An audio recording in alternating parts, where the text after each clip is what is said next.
let's talk about how to survive a night shift. I've been doing night shifts for the last 5 years, and tonight was probably the most challenging one I've ever had. But the one night shift I felt I had most control of. These are the things that help me make better life or death decisions, work more effectively as part of a team, and be respected as a leader within that team, and how I strategize my diet, my food, my coffees, things like that we all need to perform. I wish I knew these things earlier.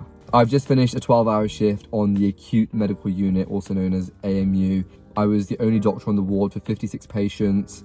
We're talking patients who have bleeds in their brain, who are having seizures throughout the night, who have dangerously abnormal levels of electrolytes in their blood like potassium, sodium, magnesium, people who have been confirmed having heart attacks, those who are bleeding in their gut.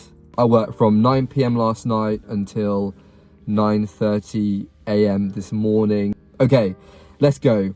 Number one, you need to learn to take the emotion out of decisions.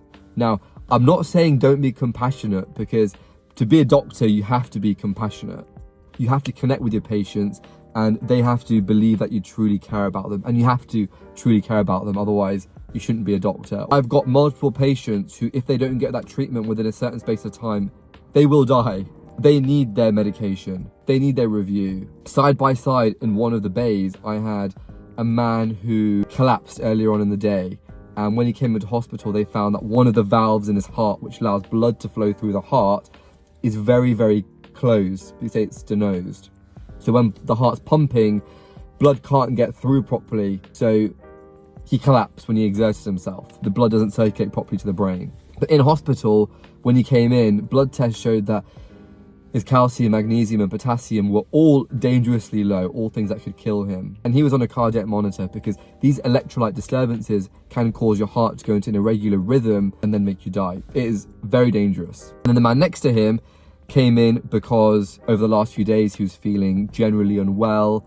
He's actually blind, and when he went to see his friends last night, they noticed that his skin was yellow. And when he came into hospital, we diagnosed him with having something called biliary sepsis, so an infection around the biliary tree. Not just that, he has a background of something called multiple myeloma, which affects his blood counts. His platelets were dropping low, and platelets are required for helping your blood clot. So if you don't have them, you can bleed.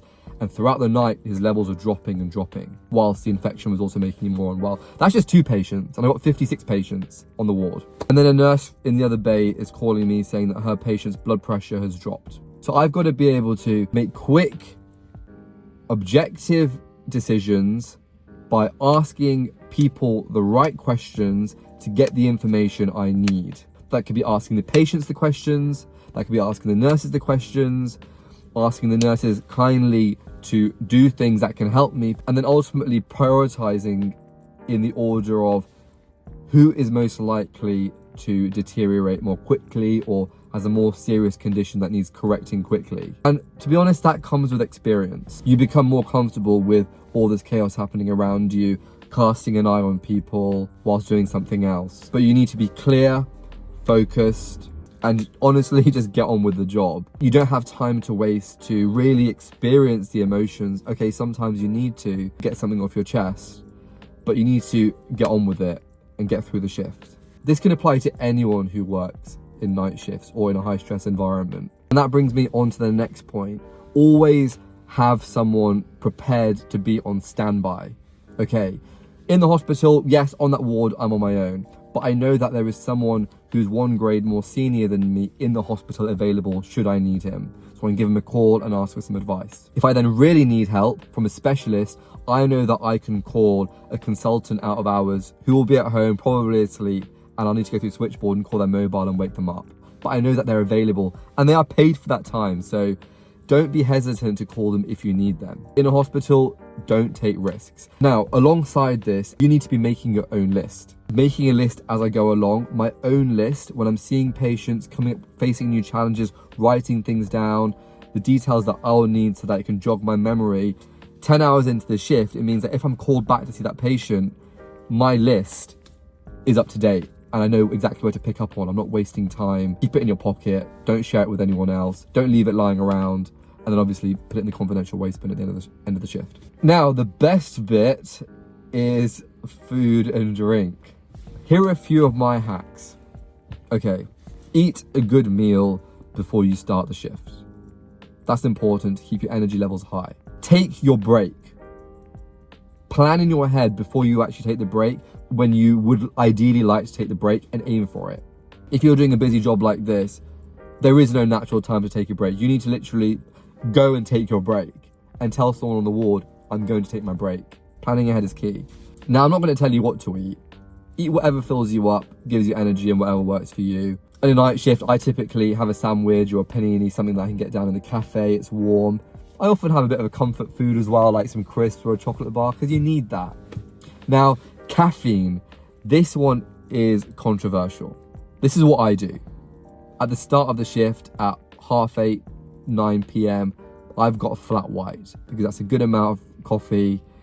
It means that I'm now sharp. At the time where in the evening I'd start to flag, it lifts me up and it gives me a buzz. As I approach 2 a.m, I start to feel more tired, it's wearing off. When I start to sit down or take moments to pause, I start to flag and I start to get tired. So this is the point where I take a moment, but I also top up with a cappuccino. Slightly weaker than the flat white, still has caffeine in. And I mean, let's say I'm going to bed at 10 a.m. the next morning. I will still have caffeine in my system if I have a coffee at 2 a.m. The half-life is like, I don't know, 10 to 12 hours or something. And what's important is that even if you do find that you do fall asleep at 10 a.m, you will be in a lighter sleep, so you won't go into that deep sleep. So it is actually affecting your sleep still. But it's that balance between performance at work and slightly worse sleep that you could probably catch up on at some point. But just be mindful of that. Find what works for you. Drink plenty of water throughout your shift. It's easy to forget.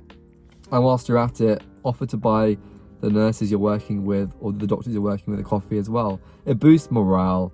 It makes you feel better.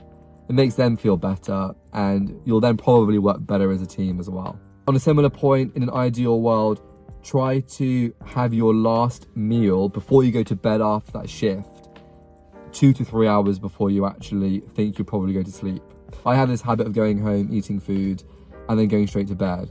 But the problem with that is then your body is focusing on digesting that food rather than actually aiding your other recovery. And the science does support that. I'm going to be a bit of a hypocrite here. I'm not going to take my own advice because I'm hungry now. I have got home and I'm going to treat myself to some brunch. On a personal note, I dislike night shifts because I know they're not good for your health. They're not good for your mood. They're not good for your sleep. They're not good for your gut. They're not good for your heart and your metabolic system, but they're an experience. So take the positives and get what you want out of them. And let me know in the comments what has worked for you to get through your night shifts. And one final tip that could actually save your life is if you're tired and you don't feel safe driving, get a taxi home, get an Uber.